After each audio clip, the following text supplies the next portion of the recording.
PM Modi को सुना आपने, जिन्होंने महाराष्ट्र की रैली में जम्मू कश्मीर विधानसभा के भीतर जो कुछ भी हुआ उसका जिक्र किया। और बड़ी बात यहां पर क्या रही, पूरे विवाद को लेकर जरा वो भी समझ लीजिए। आर्टिकल 370 पर दे दनादन जो देख रहे विधानसभा में जो चल रहा है वो देख पा रहे होंगे आप, लेकिन शुरुआत कहां से हुई विवाद की जरा ये भी समझ लीजिए। देखिए, जिस तरीके से 370 को लेकर के यहाँ पे अब्दुल्ला सरकार आर्टिकल 370 का प्रस्ताव लेकर के आई, बुधवार को हंगामे के बीच प्रस्ताव पास भी करवा दिया गया। बीजेपी विधायकों ने प्रस्ताव की कॉपी फाड़ दी और इसका विरोध जताया। गुरुवार को इसी प्रस्ताव को लेकर पक्ष विपक्ष के विधायक जो है आपस में भिड़ गए और जम के नारेबाजी हुई। बीजेपी ने सत्ता पक्ष पे पाकिस्तान को खुश करने का आरोप लगाया। इसके बाद 370 की बहाली से जुड़े पोस्टर दिखाने को लेकर आज मारपीट तक हुई। हालात ये हो गए कि यहाँ पे मार्शलों ने विधायकों को विधानसभा के बाहर तक ढकेल दिया। तो देखिए, जिस तरीके से यहाँ पे 370 की बहाली के मुद्दे को लेकर जम्मू कश्मीर विधानसभा चुनाव के बीच जो बयान दिए गए थे, अब विधानसभा के भीतर संग्राम देखने को मिल रहा है। और यहाँ पर बीजेपी के जो विधायक लगातार इसका विरोध कर रहे हैं। और इस बीच बड़ी खबर आ गई, जहां पर गृह मंत्री अमित शाह का भी 370 को लेकर बड़ा बयान सामने आया है। गृह मंत्री अमित शाह की ओर से भी 370 को लेकर बड़ा बयान सामने आया है। 4 पुश्तें आ जाएंगी तब भी ये नहीं हट पाएगा। यहां पर जिस तरीके से अमित शाह की ओर से बड़ा बयान दिया गया है पीएम मोदी के बाद गृह मंत्री की ओर से बड़ा बयान, जहां पे कहा गया उनकी ओर से कि 370 की वापसी नहीं हो पाएगी। 4 पुश्तें आ जाएंगी तो भी 370 की वापसी नहीं हो पाएगी। कांग्रेस एनसी ने तुष्टीकरण की सारी हदें पार कर दी है। गृह मंत्री अमित शाह की ओर से क्या कुछ कहा गया है, सुनवाते हैं आपको। भाइयों बहनों, मुझे बताओ, ये कश्मीर जो है हमारा है या नहीं है? जोर से बोलो, है या नहीं है? धारा 370 हटनी चाहिए थी या नहीं हटनी चाहिए थी?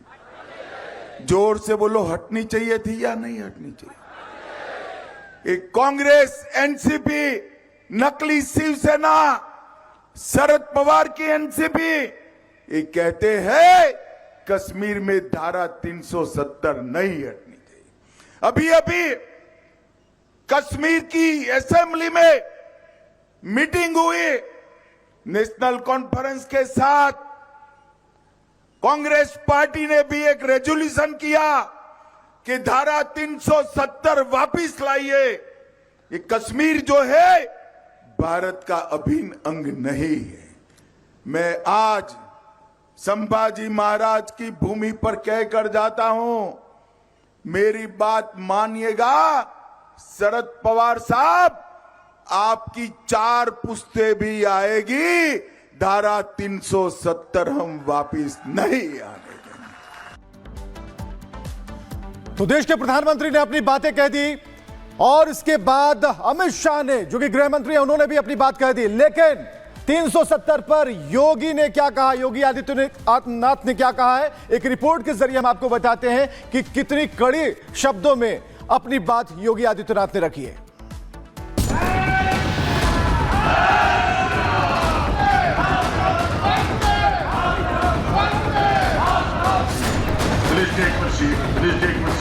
पूरी तरह संविधान से धारा 370 को समाप्त करके आतंकवाद की ताबूत पर अंतिम कील ठोकने का काम किया।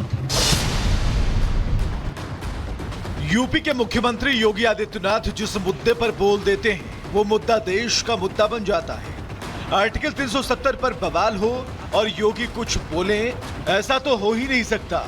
370 पर बवाल हुआ तो यूपी के मुख्यमंत्री योगी आदित्यनाथ ने भी नेशनल कॉन्फ्रेंस, पीडीपी और टुकड़े टुकड़े गैंग पर हमला बोल दिया। योगी आदित्यनाथ ने 2 टूक कह दिया कि 370 गर्त में चला गया और लौट कर अब कभी नहीं आएगा। माननीय गृह मंत्री श्री अमित शाह जी ने देश की संसद में कश्मीर में धारा 370 और 35A को समाप्त करने की घोषणा की थी और देश की संसद की मोहर इस पे लगी थी और इसको पूरी तरह संविधान से धारा 370 को समाप्त करके आतंकवाद की ताबूत पर अंतिम कील ठोकने का काम किया था। क्योंकि जब जम्मू कश्मीर विधानसभा में 370 की बहाली का प्रस्ताव लाया गया था तो कांग्रेस ने भी इस प्रस्ताव का खुलकर समर्थन किया था। इसलिए सीएम योगी आदित्यनाथ ने कांग्रेस को भी लपेटा और पूरी कांग्रेस पार्टी के लिए बड़ी बात कह दी। जम्मू कश्मीर में नई नवेली बनी उमर अब्दुल्ला सरकार चाहती है कि जम्मू कश्मीर में फिर से धारा 370 लागू हो जाए और इसलिए अब्दुल्ला सरकार एक प्रस्ताव लेकर आई है। ये जानते हुए भी कि संसद में संविधान में संशोधन करके बनाए गए कानून को विधानसभा में पलटा नहीं जा सकता। बावजूद इसके इंडी गठबंधन के नेता जम्मू कश्मीर विधानसभा में बवाल काटे हुए हैं, जबकि प्रधानमंत्री नरेंद्र मोदी और अमित शाह खुलकर दावा कर चुके हैं कि अनुच्छेद 370 अब कभी नहीं लौटेगा। होती है दुनिया की कोई ताकत जम्मू कश्मीर में आर्टिकल 370 की वापसी नहीं करा सकती। हमारी सबसे बड़ी प्राथमिकता देश का विकास है। आपको यहां ऐसी भाजपा सरकार बनानी है जिसकी गारंटी पक्की होती है। धारा 370 हटनी चाहिए थी या नहीं हटनी चाहिए थी? जोर से बोलो, हटनी चाहिए थी या नहीं हटनी चाहिए? एक कांग्रेस, एनसीपी, नकली शिवसेना, शरद पवार की एनसीपी ये कहते हैं कश्मीर में धारा 370 नहीं है। मैं आज संभाजी महाराज की भूमि पर कहकर जाता हूं, मेरी बात मानिएगा शरद पवार साहब, आपकी 4 पुश्तें भी आएगी, धारा 370 हम वापिस नहीं आने। फिलहाल मामले पर सियासत जमकर जारी है। आरोप लग रहे हैं कि इंडी गठबंधन कश्मीरियों को बरगलाने में जुटा है, तो वहीं आरोप यह भी है कि प्रस्ताव लाकर धारा 370 की बहाली का दावा करके तमाम लोग पाकिस्तान को खुश करना चाहते हैं। इन आरोपों में कितनी सच्चाई है ये तो वक्त बताएगा, लेकिन विधानसभा में जो कुछ भी इन दिनों हो रहा है उसे कतई जायज नहीं ठहराया जा सकता। Bureau report, Republic Bharat.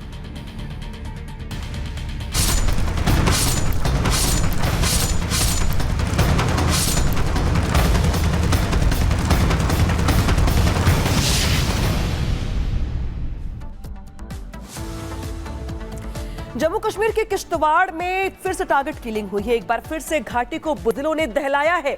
एक बार फिर से कश्मीरियों को निशाना बनाया जा रहा है। ऐसे में सवाल उठ रहे हैं कि क्या उमर की सरकार आने के बाद फिर से गैर कश्मीरियों को टारगेट किया जा रहा है? आखिर 370 पर प्रस्ताव लाने वाले आतंक के खिलाफ क्यों नहीं बात करते हैं? विधानसभा में बैनर लहराने के वाले पाकिस्तान परस्त आतंकियों के खिलाफ प्रस्ताव क्यों नहीं लाते हैं? टारगेट किलिंग के खिलाफ खुलकर बात क्यों नहीं करते हैं? रिपोर्ट दिखाते हैं आपको।